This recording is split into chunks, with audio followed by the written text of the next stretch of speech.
You know, I used to believe that when you became a mother, something in your heart just changed forever. That's what I believed about my own mom too, until she proved me wrong. My name is Ellen. I'm 62 years old, and this story isn't about revenge. It's about realization, and what happens when kindness gets mistaken for weakness one too many times. My son Jamie had just turned 9. He's my miracle boy, born after years of fertility treatments, heartbreak, and one doctor gently telling me, "You might have to make peace with not being a mother." But somehow, by God's grace, Jamie came into my life, and he became my whole world. So when Mom texted me that morning, just 4 days before his birthday, I was already in a good mood, thinking about baking his favorite chocolate cake, the one with crushed cookies on top. Her message popped up on my screen. "We're skipping Jamie's birthday this year, honey. Trying to save some money? Hope he understands." At first, I just stared at it. It didn't sound like my mom, not the woman who used to throw backyard cookouts for every cousin's half-birthday, who once drove 3 hours to deliver a forgotten cake. But times had changed. After my dad retired, money had been tight, or at least that's what they always said. So I texted back, "Of course, Mom, I understand. Tell Dad I love him." Jamie was sitting nearby, cutting out shapes for his birthday invitations. He asked softly, "Grandma and Grandpa are coming, right?" And I lied. I told him, "They'll try, sweetheart." That night, as I tucked him into bed, I stared at his little face and felt my heart twist. I told myself maybe they really were short on money. Maybe the world was just harder for them now. Maybe I was being unfair. The next day, I was scrolling through Facebook while Jamie was at school, just killing time between laundry loads, when I saw my sister's Livestream pop up. "Family day at Mom and Dad's." The caption read with a dozen heart emojis. I clicked on it. The screen filled with color, balloons everywhere, tables full of food, and a banner that read, "Happy birthday to the twins." There they were, my niece and nephew, laughing as my parents handed them shiny wrapped boxes and envelopes of cash. Mom was smiling wide. Dad was grilling steaks. Even my sister was live commenting, tagging friends, posting photos with captions like, "Family love is everything."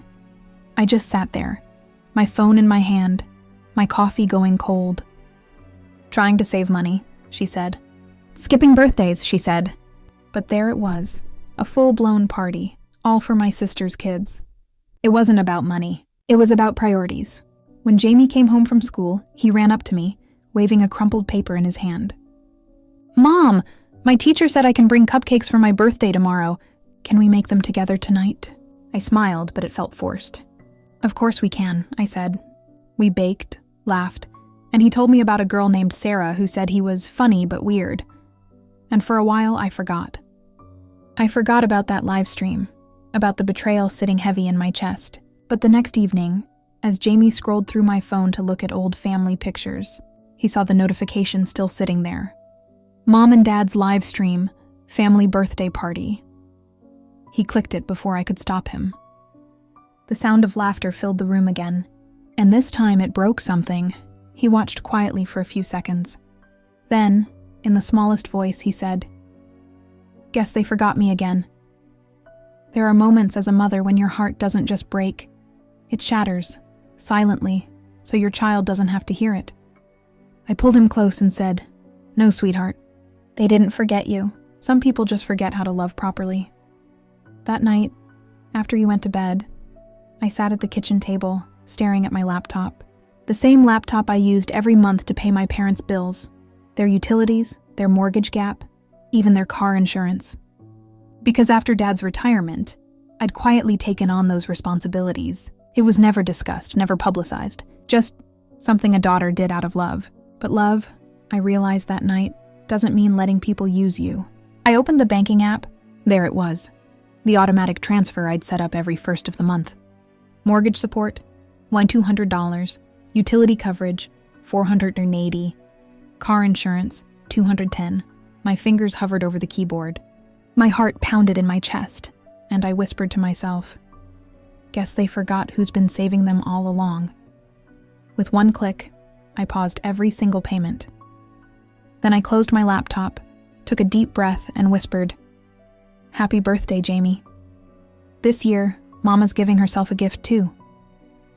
I didn't sleep that night. Every time I closed my eyes, I saw Jamie's little face. The way he tried to smile after seeing that video, the way he whispered, "Guess they forgot me again." And then I'd see my mother's voice message in my head. Trying to save money. No, I thought. Not anymore. By morning, I'd made peace with my decision. I wasn't angry.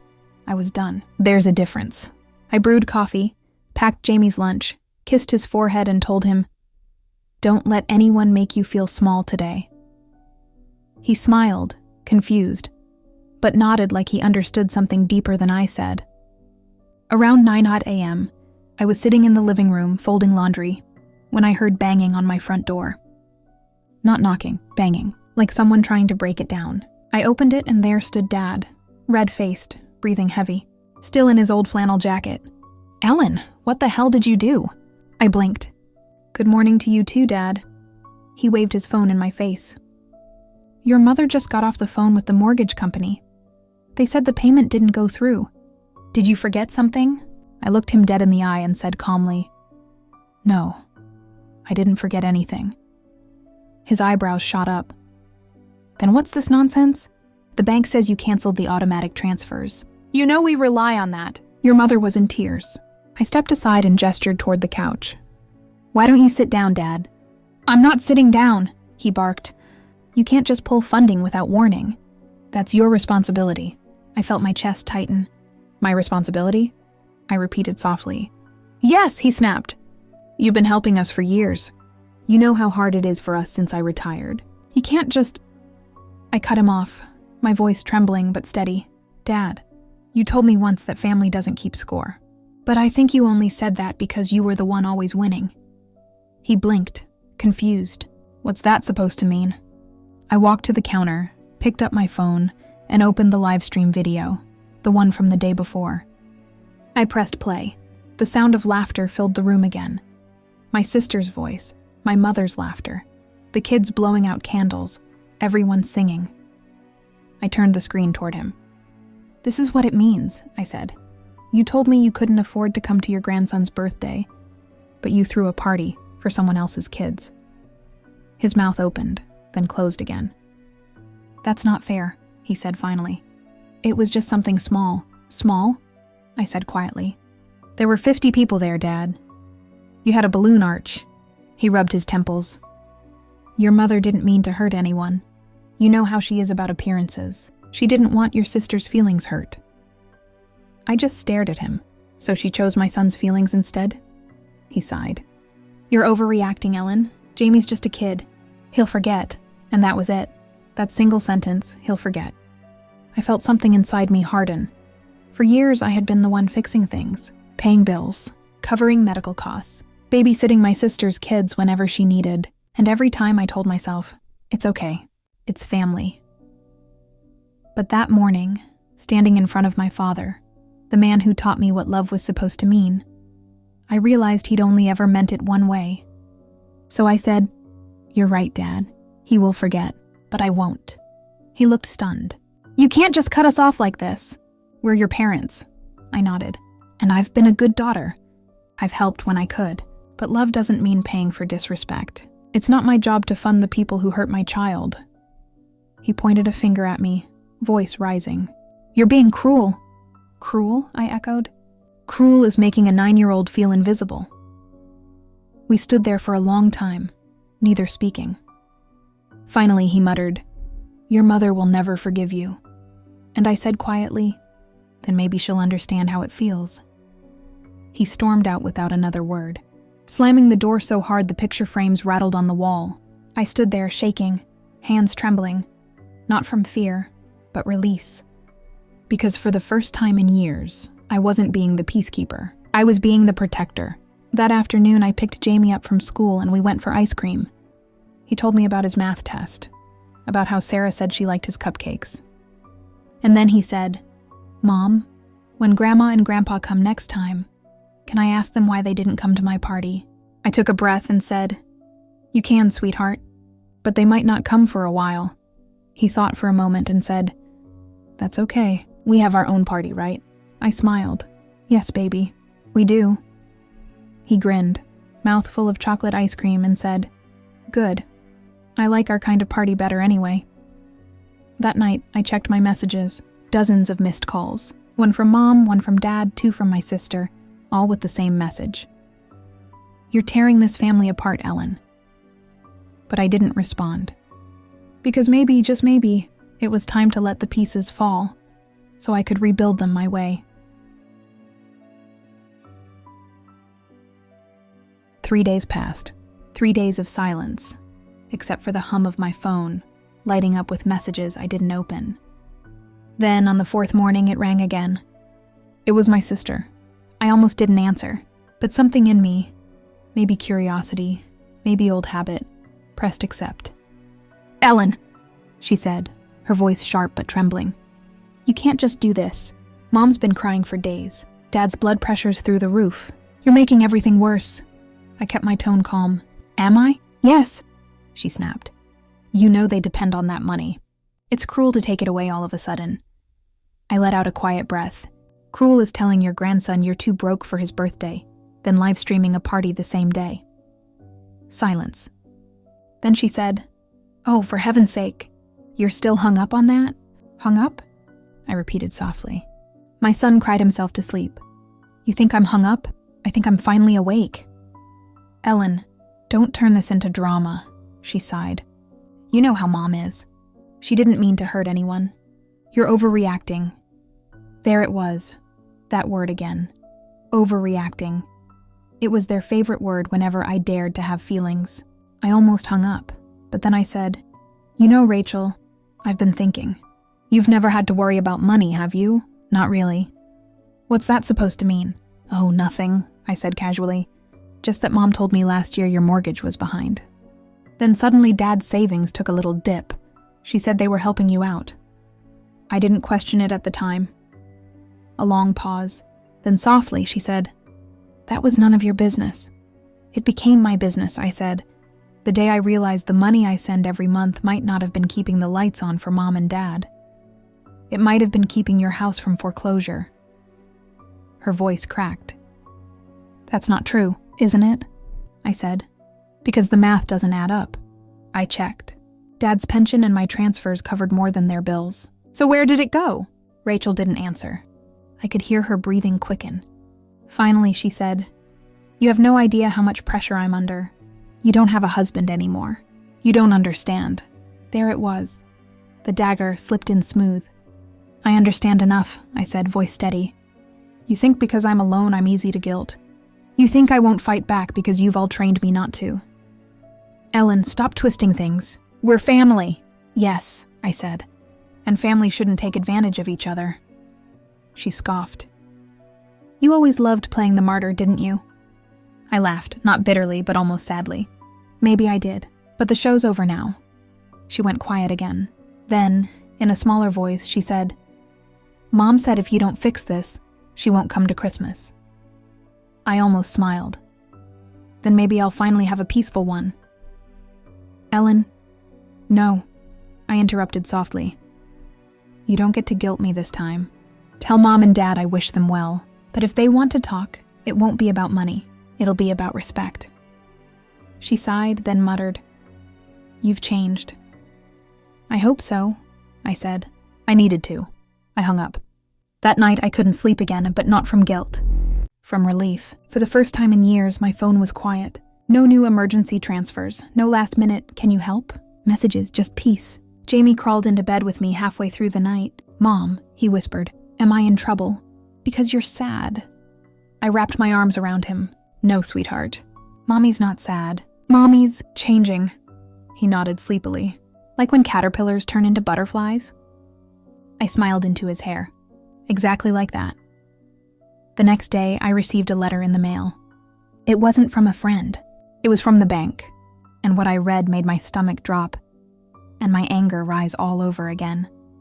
It said, Dear Mrs. Thompson, we're following up on your recent account adjustments. Please confirm that you intended to remove the joint access link to Mr. and Mrs. Miller.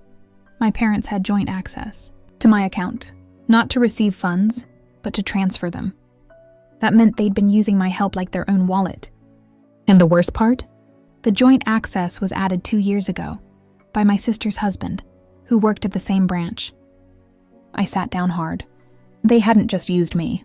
They'd planned it. I stared out the window for a long time after that. The maple tree in my yard was starting to turn red, late autumn, quiet, still. Jamie was playing in the yard, tossing a ball to the neighbor's dog, laughing like nothing in the world was wrong. And that's when I decided this wasn't just about money anymore. This was about boundaries, about teaching my son what self-respect looks like, even when it hurts. So I picked up my phone, opened my banking app, and started making some calls, because if they wanted to see what cruel looked like, they were about to. The following Saturday, I did something I hadn't done in years. I went to my parents' house. Jamie stayed home with a neighbor. I didn't want him near what was about to happen. When I walked in, the smell of coffee filled the air.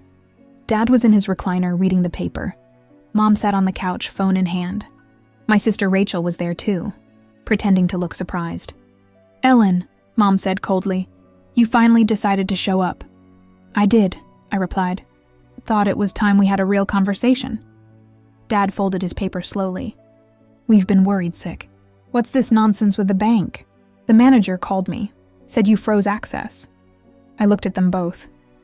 "That's right, I did," Mom frowned. "Why on earth would you do something like that?" "Because," I said, laying the letter on the coffee table, "I found out you've been using my account without asking. You and Rachel's husband added joint access 2 years ago. Every help payment I made went into a shared pool you all dipped from." Rachel stood up. "That's ridiculous." "Really?" I said. "Then maybe you can explain why the mortgage payment from your address shows up on my statements." Dad's face drained of color. Mom's lips trembled. "Ellen, sweetheart," she began softly. "You don't understand. We were just—" "No," I cut in. "I understand perfectly. You lied. You said you couldn't afford to come to my son's birthday. You said times were hard, and all along you were using my help to fund your comfort." Rachel's voice cracked. "You don't have to make this ugly." "It's already ugly," I said, finally raising my voice.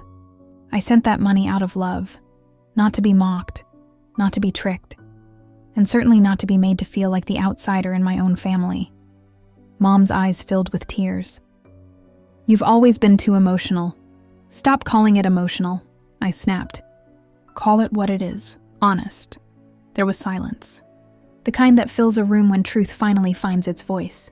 I reached into my bag and pulled out an envelope. "This," I said, sliding it across the table, "is a record of every transfer I've made since 2019, over $40,000. That's more than enough for your bills, and your vacations."